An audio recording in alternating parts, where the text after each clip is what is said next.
نحمدہ و نصلی علی رسولہ الکریم اما بعد۔ جو علم میراث جو ہے یہ اہم ترین علم ہے۔ رسول اللہ صلی اللہ علیہ وسلم نے فرمایا تعلموا الفرائض وعلموها الناس، فرائض کو سیکھو اور لوگوں کو سکھاؤ، یعنی اس علم کے سیکھنے کی تاکید فرمائی حضور صلی اللہ علیہ وسلم نے۔ اور ایک روایت میں آتا ہے کہ قرب قیامت میں سب سے پہلے جو علم اٹھے گا وہ میراث کا علم اٹھے گا۔ اور دیکھو آج مسجد میں کتنے نمازی ہوتے ہیں، کتنے لوگ حج کرتے ہیں، مگر میراث کا مسئلہ پوچھو تو کتنوں کو آتا ہے؟ بہت کم لوگ ہیں جن کو میراث کے مسائل سے کچھ واقفیت ہوتی ہے، ورنہ اکثر کو نہیں آتا۔ تو یہ گویا علم کے اٹھنے کی علامت ہے۔ اور ایک دور ایسا بھی گزرا ہے کہ عورتیں بھی دین کے میراث کے مسائل کو جانتی تھیں۔ اس پر ایک قصہ سن لو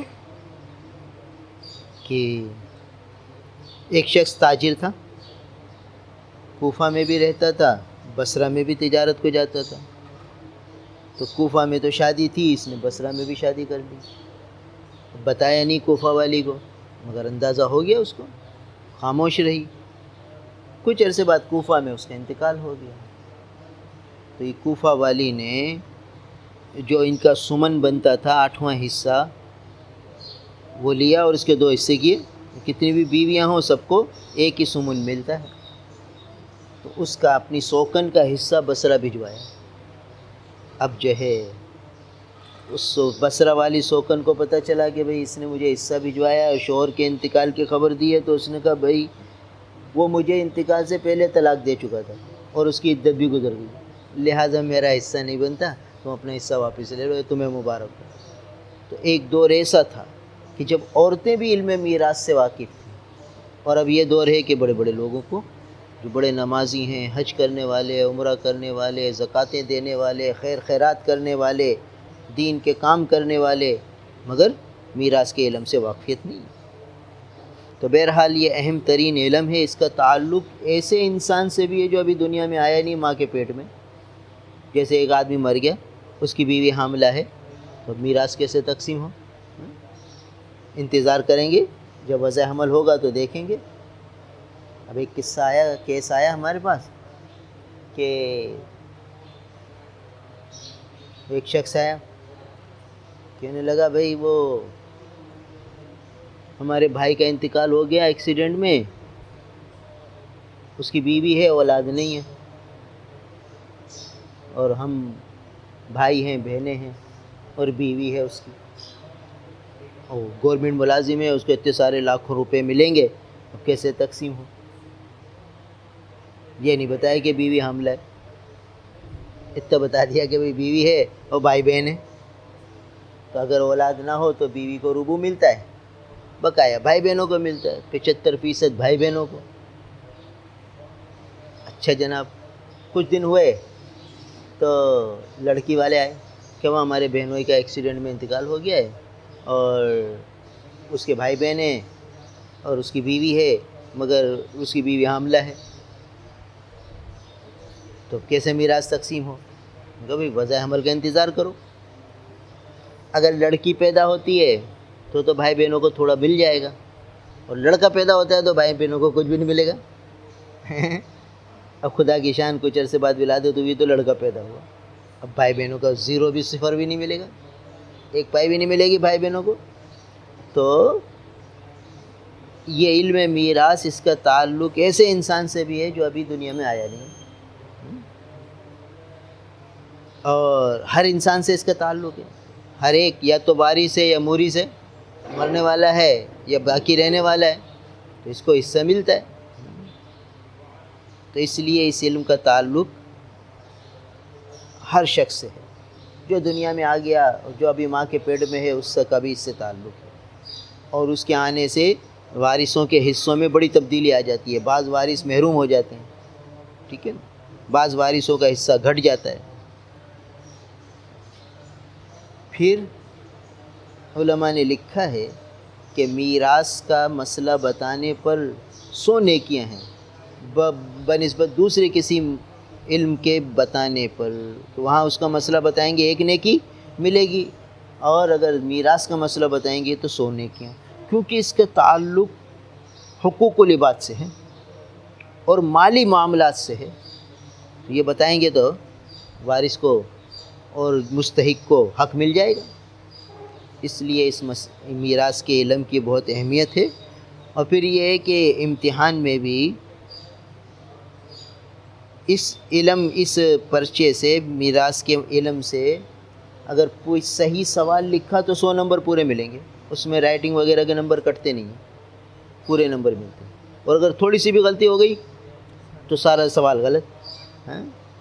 میراث، مثال کے طور پر میراث تقسیم کرنی ہے تو سب حصے صحیح دیے، ایک کو غلط دے دیا حصہ، 3 کی جگہ 4 دے دیے، سارا سوال غلط۔ اور صحیح لکھا تو 100 نمبر مل جائیں گے، پورے نمبر مل جائیں گے۔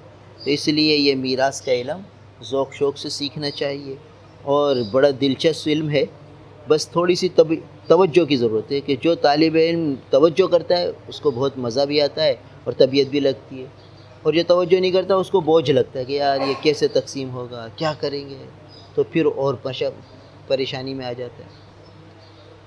تو بہرحال یہ علم بہت ضروری اور اہم ہے، اور اس میں ایک وارث ہوتا ہے، ایک مورث ہوتا ہے، ایک ورثہ ہوتا ہے۔ مورث جو مال چھوڑ کر جاتا ہے، اور جو مال چھوڑتا ہے اس کو ورثہ بھی کہتے ہیں، ترکہ بھی کہتے ہیں، اور جو اس کا حقدار ہوتا ہے اس کو وارث کہتے ہیں، ٹھیک ہے۔ تو مرنے والے کے چھوڑے ہوئے مال کو ترکہ کہتے ہیں۔ اب ہماری میراث شروع ہو رہی ہے، یہ ساری باتیں تمہیدی تھیں، اب اصل بات شروع ہو رہی ہے کہ مرنے والے کے چھوڑے ہوئے مال کو ترکہ کہتے ہیں، ٹھیک ہے۔ اس ترکے سے 4 حق تعلق رکھتے ہیں، 4 حق متعلق ہیں۔ سب سے پہلے مرنے والے کے کفن دفن کے اخراجات نکالے جائیں، پھر اگر اس پر کوئی قرضہ ہو تو اس کو ادا کیا جائے، پھر اگر اس نے کوئی وصیت کی ہے تو 1/3 مال کی حد تک اس کو پورا کیا جائے، اور پھر چوتھے نمبر پر وارثوں کو میراث تقسیم کی جائے۔ تو سب سے پہلے کفن دفن۔ کفن دفن میں کیا چیزیں آتی ہیں؟ کہتے ہیں کفن دفن میں جو چیزیں آتی ہیں وہ اس کا کفن ہے، اور جو اس کی قبر وغیرہ کے اخراجات ہیں وہ ہیں۔ قبر کے پیسے لگتے ہیں، کھدائی کے پیسے لگتے ہیں، تو یہ ساری چیزیں مرحوم کے ترکے میں سے نکالا جائے گا۔ عام طور پر اپنے یہاں تو کوئی نہ کوئی کر ہی دیتا ہے، پھر وہ لیتا نہیں ہے، جو لے تو پھر اس کا حق دینا چاہیے، اور وہ مرحوم کے مال میں سے لیا جائے گا۔ نمبر 2، اگر اس پر قرضہ ہے تو وہ ادا کیا جائے گا، قرضہ بھی کل مال میں سے ادا کیا جائے گا۔ بعض اوقات ایسا ہوتا ہے کہ قرضہ زیادہ ہوتا ہے اور ترکہ تھوڑا ہوتا ہے، ترکہ 5 لاکھ ہے، قرضہ 10 لاکھ ہے، تو اگر سب کو بھی ادا کریں گے پھر بھی قرضہ بڑھ گیا، تو قرضہ ادا کرنے کے بعد بچے گا تو تقسیم ہوگا۔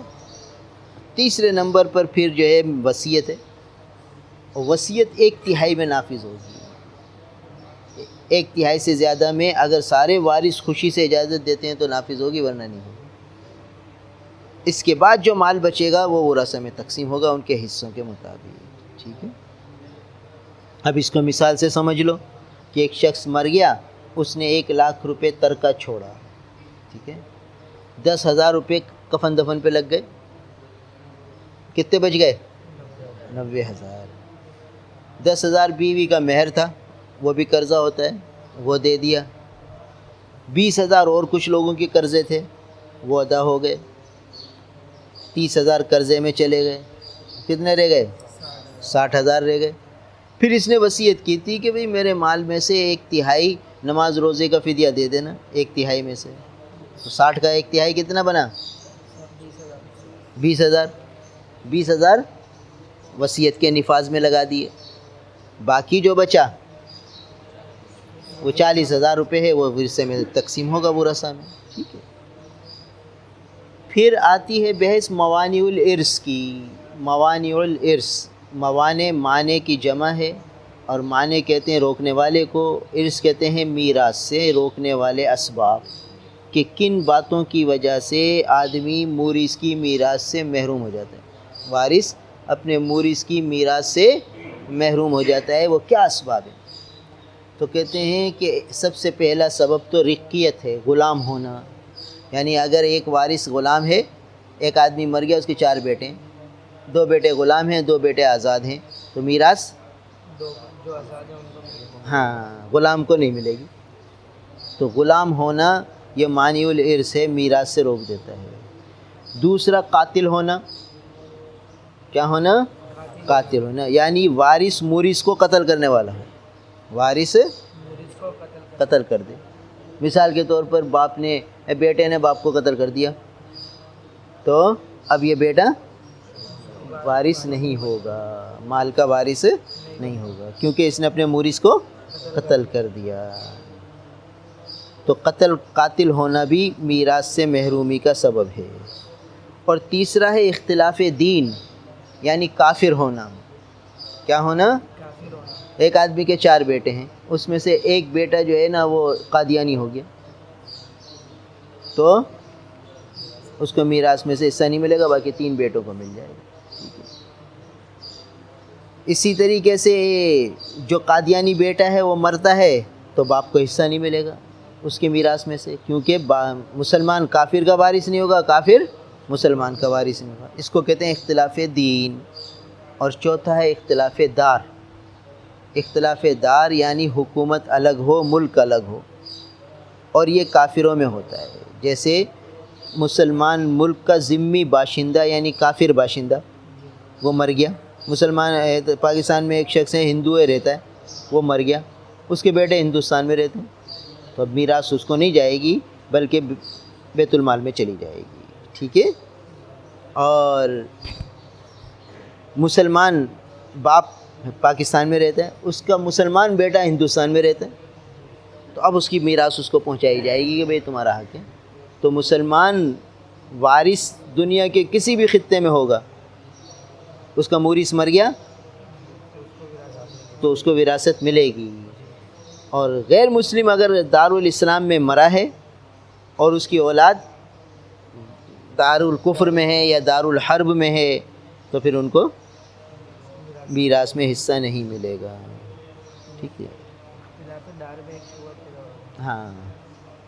اختلاف دین میں یہ ہے کہ اگر کیا بولتے ہیں کہ قادیانی ہو کر نا مر گیا دوسرے ملک میں، تو اس کی جو ہوگی پراپرٹی اس کا کیا ہوگا؟ قادیانی ہو کر مر گیا یعنی غیر مسلم ہو کر مر گیا، جی، تو اس کی جو جائیداد ہے وہ تو ہم نے کہا نا وہ بیت المال میں چلی جائے گی نا. بیت المال کہاں چلی جائے گی؟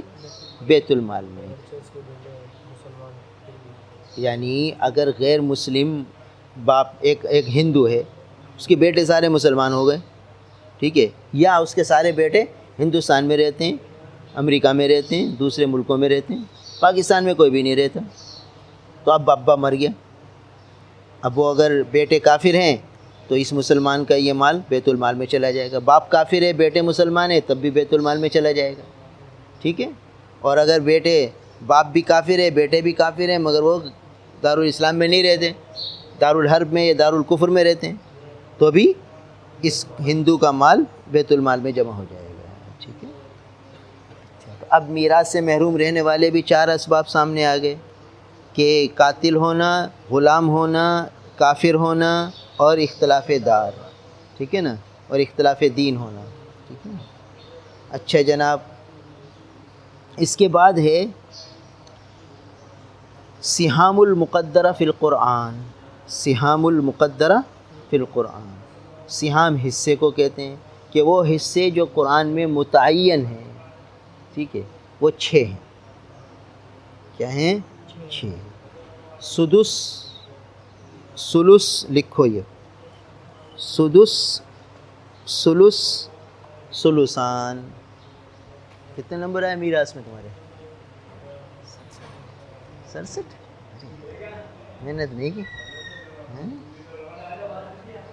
اس کا لکھو سہام المقدرہ فی القرآن. سہام المقدرہ فی القرآن وہ 6 ہیں،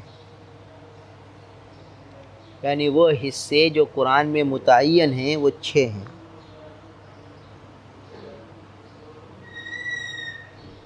سدس، سلس، سلسان. اور لکھو سمن، ربع، نصف. سمن، ربع نصف. ٹھیک ہے.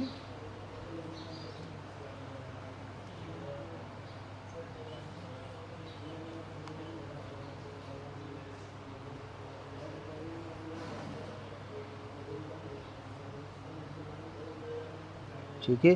تنصیف اور تضعیف کے اعتبار سے تنصیف تے نون صاد یہ فے تنصیف نصف سے ہے. یہ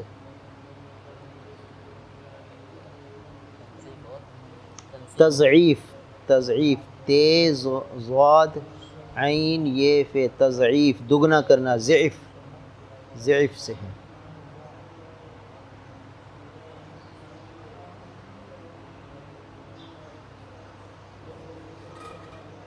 کیا لکھا؟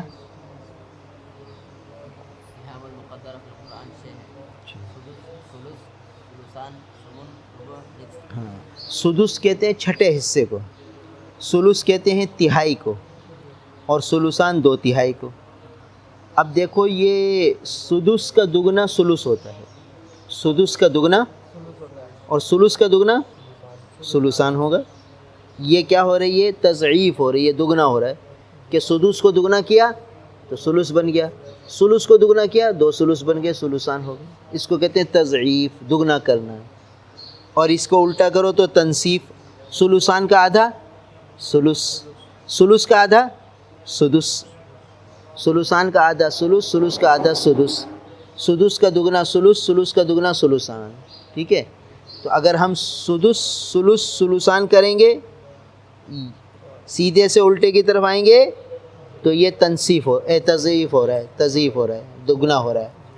اور الٹے سے سیدھے کی طرف آئیں گے تنصیف ہو رہا ہے، تنصیف آدھا ہو رہا ہے. سلسان کا آدھا سلس، سلس کا آدھا سدس. پھر آؤ اس میں سمن 8واں حصہ، ربع 1/4 حصہ، نصف آدھا. تو سمن کا دگنا ربع، ربع کا دگنا 2 ربع ملیں گے تو نصف ہو جائے گا. ربع نصف. ٹھیک ہے نا.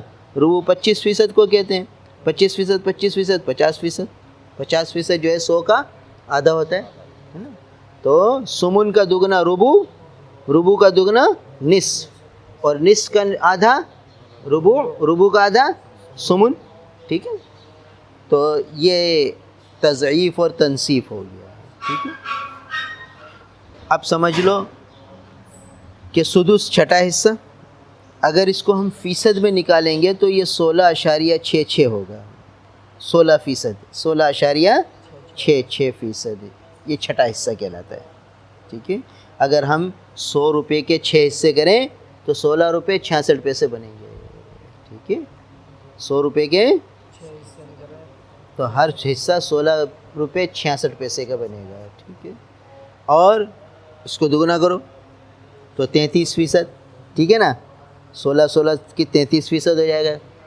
تو سلس کہتے ہیں 33.33% کو. سلس کس کو کہتے ہیں؟ 1/3 کو. 33.33%. اور پھر اس کو دگنا کرو 66.66% ہے نا. یہ فیصد کے اعتبار سے بھی 66. ٹھیک ہے.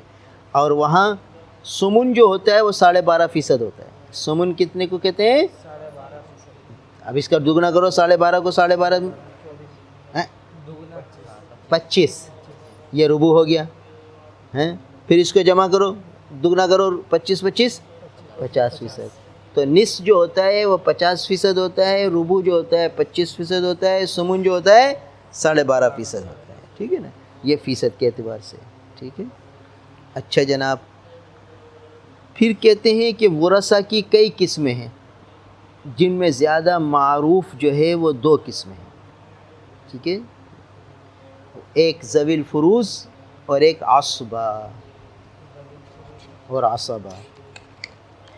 ذوی الفروض عصبہ، عین صاد با اور ہا آخر میں عصبہ. ٹھیک ہے. اچھا جناب، ذوی الفروض، فروض فرض کی جمع، فرض حصے کو کہتے ہیں، حصے والے. ذوی الفروض کے معنی حصے والا. ٹھیک ہے نا. حصے والا، حصے والے. تو ذوی الفروض ان وارث کو کہتے ہیں جن کا حصہ قرآن میں متعین ہے. ذوی الفروز وہ وارث ہیں جن کا حصہ قرآن میں متعین ہے. ہاں، اور عصبہ وہ وارث ہیں کہ ذوی الفروز کا حصہ تقسیم کرنے کے بعد جو مال بچے گا وہ ان کو ملے گا، نہیں بچے گا تو نہیں ملے گا. ٹھیک ہے، تو ورثہ کی کئی قسمیں ہیں جس میں سے دو زیادہ مشہور ہیں، ایک ذوی الفروز، ایک عصبہ. ذوی الفروز جن کا حصہ متعین ہے، جیسے یہ 6 حصے ہیں نا، کسی کو سدس ملے گا، کسی کو ثلث ملے گا، کسی کو ثلثان ملے گا، کسی کو سمن ملے گا، کسی کو ربع ملے گا، کسی کو نصف ملے گا. اب کیا آئی قرآن میں جو آیت ہے سورہ نساء میں کہ ہاں للذکر مثل حظ الانثیین وإن کن نساء ہاں فلہ ثلثا 2/3 ما ترک جو، اور آگے فلہ النصف، اس عورت کے لیے نصف ہوگا. آگے چلو، سدس منہم السدس. آگے چلو، فلأمہ الثلث، ثلث آ گیا. آگے چلو، آگے چلو، ہاں آگے چلو، آگے پھر اب ہاں ربو بھی آ گیا، نصف بھی آ گیا. آگے چلو، ولد، ہاں سمن بھی آ گیا، سمن بھی آ گیا، ربو بھی آ گیا، نصف بھی آ گیا، سدس بھی آ گیا، ثلث بھی آ گیا، ثلثان بھی آ گیا. یہ سارے سہام المقدرہ فی القرآن ہیں جو یہاں آ گئے. ٹھیک ہے، تو ذوی الفروز ان وارثوں کو کہتے ہیں جن کے حصے قرآن میں متعین ہیں، اور عصبہ ان وارثوں کو کہتے ہیں کہ ذوی الفروز کا حصہ تقسیم ہونے کے بعد جو مال بچے گا وہ عصبہ کو ملے گا. ٹھیک ہے، پھر ذوی الفروز یہ 12 ہیں. ذوی الفروز کتنے ہیں؟ 12 ہیں. 4 مرد 8 عورتیں ہیں. ذوی الفروز میں 4 مرد ہیں 8 عورتیں ہیں. 4 مرد کون کون سے ہیں؟ سب سے پہلے جو ہے شوہر، یا یوں کرو کہ پہلے باپ، دادا، اخیافی بھائی، شوہر. 4 ہو گئے، باپ، دادا، اخیافی بھائی، شوہر. ٹھیک ہے نا، یہ 4 مردوں میں سے ہو گئے. اور 8 عورتیں ہیں. نمبر 1 بیوی، نمبر 2 بیٹی، نمبر 3 پوتی. بیوی، بیٹی، پوتی، یہ 3 ہو گئے. بیوی، بیٹی، پوتی، یہ 3 ہو گئے. 3 قسم کی بہنیں ہیں، سگی بہن، اللاتی بہن، اخیافی بہن. سگی بہن، ہاں باپ شریک بہن، ماں شریک بہن.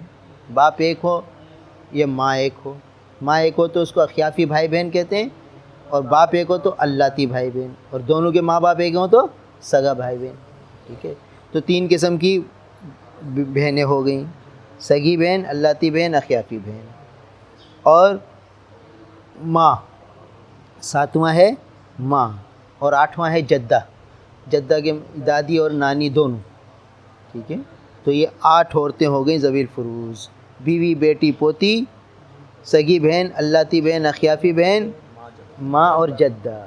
یہ اس کو ایسا فرفر یاد رکھنا ہے کہ بس فوراً ذوی الفروز سامنے آئیں تو یہ 12 سامنے ہوں اور زبان پر ادا ہو جائیں، جیسے 14 صیغے ادا ہو جاتے ہیں ماضی کے.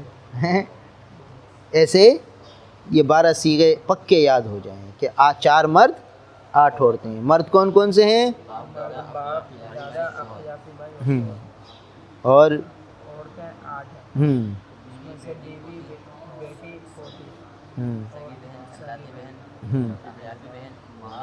اور جدہ. جدہ میں دادی نانی دونوں آ گئے. ٹھیک ہے، اچھا بھائی اب آ جاؤ عصبہ میں. تو ایک ہوتا ہے عصبہ بنفسہ. عصبہ کی 3 قسمیں ہیں. ٹھیک ہے، عصبہ بنفسہ، عصبہ بغیرہ، عصبہ مع غیرہ. ٹھیک ہے، عصبہ بنفسہ، اسبا بغیرہ، اسبا مع غیرہ، مع غیرہ، ٹھیک ہے. اچھا پھر اسبا میں بھی تفصیل ہے. ایک اسبا جو ہے سببی کہلاتا ہے، ایک اسبا نسبی کہلاتا ہے. ٹھیک ہے. اسبا سببی یہ لونڈی غلاموں میں چلتا ہے، ٹھیک ہے نا، کہ بھئی یہ غلام مر گیا، آزاد شدہ غلام، ٹھیک ہے، اور اس کی کوئی اولاد نہیں ہے، اس کا کوئی وارث نہیں، اس کا آقا زندہ ہے. تو اب یہ غلام جو آزاد ہونے کے بعد مال کما کے مر گیا، تو اس کا مال آقا کو ملے گا. یہ آقا اس کا اسبہ بن رہا ہے، مگر اسبہ نسبی ہے، سببی ہے، سببی ہے. اور ایک ہوتا ہے اسبہ نسبی. نسبی یہ خاندان کے اعتبار سے خونی جو رشتے ہوتے ہیں، یہ اسبہ نسبی ہیں.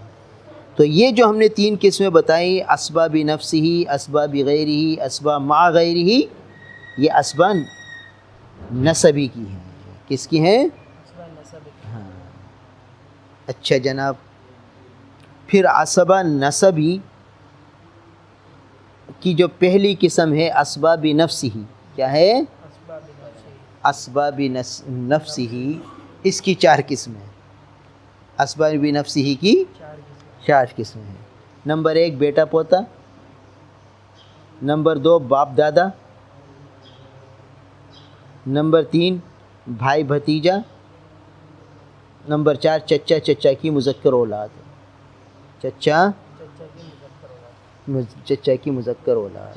سب سے پہلے بیٹا پوتا، نمبر 2 باپ دادا، نمبر 3 بھائی بھتیجا، نمبر 4 چچا اور چچا کی مذکر اولاد. ٹھیک ہے. ان میں ترتیب ہوتی ہے، مگر جب ہم جیسے وارثوں کو دیکھیں گے تو سب سے پہلے اگر بیٹا ہے تو بیٹے کو اسبا بنائیں گے، باپ کو اسبا نہیں بنائیں گے. بیٹا نہیں ہے، پوتا نہیں ہے، تو اب باپ اسبا بنے گا. اور اگر بیٹا بھی نہیں ہے، پوتا بھی نہیں ہے، باپ بھی نہیں ہے، دادا بھی نہیں ہے، تو پھر بھائی کو اسبا بنائیں گے. بھائی نہیں ہے تو بھتیجے کو اسبا بنائیں گے. بھائی بھتیجا بھی نہیں ہے تو اب جا کے چچا کو اسبا بنائیں گے. چچا نہیں ہے تو چچا کی مذکر اولاد کو اسبا بنائیں گے. ارے بس. تو یہ تفصیل ہے. تو سب سے یہ اسبا بنفسہ کی 4 قسمیں ہیں. سب سے پہلے بیٹا پوتا. اصل طاقتور ترین اسبا یہ بیٹا پوتا ہی ہے. ٹھیک ہے نا. نمبر 2 باپ دادا. ٹھیک ہے. اب باپ دادا ذوی الفروض بھی تھے. باپ دادا ذوی الفروض بھی تھے. یہ اسی لیے ذوی الفروض تھے کہ اگر بیٹا پوتا ہوگا تو پھر یہ ذوی الفروض بنیں گے، اسبا نہیں بنیں گے. اور اگر بیٹا پوتا نہیں ہے تو پھر یہ اسبا بن جائیں گے. ٹھیک ہے نا. تو باپ دادا، پھر بھائی بھتیجا، اور پھر چچا اور چچا کی مذکر اولاد. یہ اسبا بنفسہ کی 4 قسمیں ہو گئی. پھر اسبا مع غیرہ، اسبا بغیرہ، غیر کی وجہ سے اسبا. یہ کون ہوتی ہیں غیر کی وجہ سے اسبا؟ یہ 4 قسم کی عورتیں ہیں. عورتیں ہیں اپنے بھائی کی وجہ سے اسبا بنتی ہیں. عورتیں 4 عورتیں جو اپنے بھائی کی وجہ آپ دیکھو اپنے اسبا میں دیکھا کہ عورت تو کوئی بھی نہیں، بیٹا پوتا ہے اور باپ دادا ہے، بھائی بھتیجا ہے، چچا چچا کی مذکر اولاد ہے، اس میں عورت کوئی بھی نہیں ہے. ٹھیک ہے نا. تو اب اسبا بغیرہ میں عورت ہوتی ہے اسبا اپنے بھائی کی وجہ سے. اپنے بھائی کی وجہ سے عورت. ہاں، بیٹی بیٹے کی وجہ سے اسبا بن جائے گی، پوتی پوتے کی وجہ سے اسبا بن جائے گی، سگی بہن سگے بھائی کی وجہ سے اسبا بن جائے گی، اللتی بہن اللتی بھائی کی وجہ سے. تو یہ 4 قسم کی عورتیں ہیں جو ذوی الفروض تھیں. کون تھیں؟ ذوی الفروض. یہ اپنے بھائی کی وجہ سے اسبا بن گئی، اپنے بھائی کی وجہ سے اسبا بن گئی. کون؟ تو پھر اسبا بغیرہ میں 4 قسم کی عورتیں ہیں جو ذوی الفروض ہوتی ہیں اور اپنے بھائی کی وجہ سے اسبا بن جاتی ہیں. یہ 4 عورتیں ذوی الفروض ہیں. آپ نے 8 عورتوں میں دیکھا نا، بیٹی، پوتی، سگی بہن، اللتی بہن. ٹھیک ہے. تو یہ 4 کیا ہو جائیں گی؟ اپنے بھائی کی وجہ سے اسبا بن جائیں گی. اور جو ذوی الفروض نہ ہو تو پھر وہ اپنے بھائی کی وجہ سے اسبا نہیں بنیں گے. لہٰذا بھتیجی بھتیجے کی وجہ سے اسبہ نہیں بنے گی کیونکہ بھتیجی ذوی الفروض میں شامل نہیں ہے. پھوپھی چچا کی وجہ سے اسبہ کیوں؟ پھوپھی ذوی الفروض میں شامل نہیں ہے، لہٰذا پھوپھی اور بھتیجی اپنے بھائیوں کے ساتھ اسبہ نہیں بنے گی. حالانکہ چچا کیا ہے؟ پھوپھی کا بھائی ہے، تو چچا وارث بن رہا ہے مگر پھوپھی وارث نہیں بنے گی. کیوں؟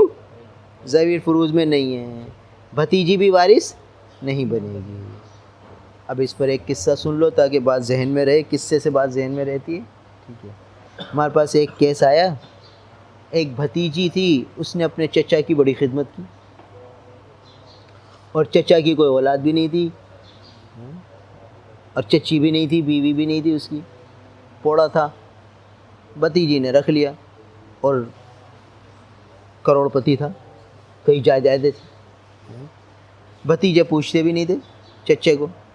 بھتیجی نے خوب سنبھالا، بیمار ہو گیا تو علاج کرایا، مر گیا تو ساری جائیداد بھتیجوں کو چلی گئی. بھتیجی کو ایک پائی بھی نہیں ملی. بھتیجی کو کیوں؟ ذوی الفروض میں سے نہیں ہے تو یہ اسبہ نہیں بنے گی.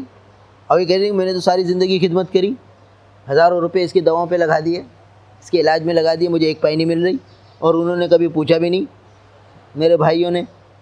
سارا وہ کروڑوں روپے وہ لے گئے. کیوں؟ کہ وارث اللہ نے ان کو بنایا ہیں. تو وہ عورتیں جو ذوی الفروض ہوں گی وہ اپنے بھائی کی وجہ سے اسبہ بنیں گی. اس کو اسبہ بغیرہ ہی کہتے ہیں. اور پھر اسبہ مع غیرہ، تیسری قسم کیا ہے؟ یہ وہ عورتیں ہوتی ہیں جو عورت کی وجہ سے اسبہ بنتی ہیں. وہ عورتیں ہیں جو عورت کی وجہ سے اسبہ ہاں، یہ بیٹی اور پوتی ہیں. کون ہیں؟ بیٹی اور پوتی.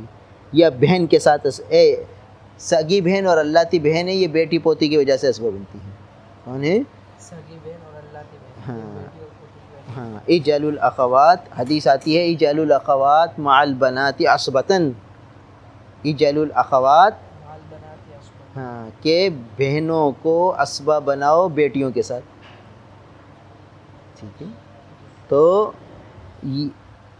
اسبہ مع غیرہ کون بنی؟ یہ دو عورتیں ہیں جو عورت کی وجہ سے اسبہ بنتی ہیں. اور وہ دو عورتیں کون ہیں؟ سگی بہن اور اللاتী بہن ہیں. یہ کس کی وجہ سے اسبہ بن رہی ہیں؟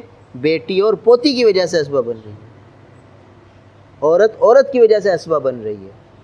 اور دوسری والی قسم میں عورت مرد کی وجہ سے اسبہ بن رہی تھی. 4 عورتیں تھیں جو ذوی الفروض تھیں، وہ اپنے بھائی کی وجہ سے اسبہ بن رہی تھی. اور اسبہ بھی نفسی جو اپنی ذات میں ہی اسبہ ہوتا ہے. یہ 4 قسم کے مرد تھے، بیٹا پوتا، باپ دادا، بھائی بھتیجا، چچا چچا کی مذکر اولاد. ٹھیک ہے نا؟ بس اس کو اچھی طرح ذہن نشین رکھو، پھر کل ذوی الفروض کے حالات آئیں گے انشاءاللہ. ٹھیک ہے، جب کوئی سوال ہے ذہن میں تو پوچھو.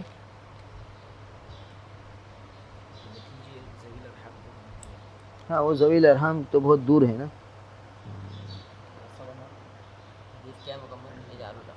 مع البنات عصبتاً.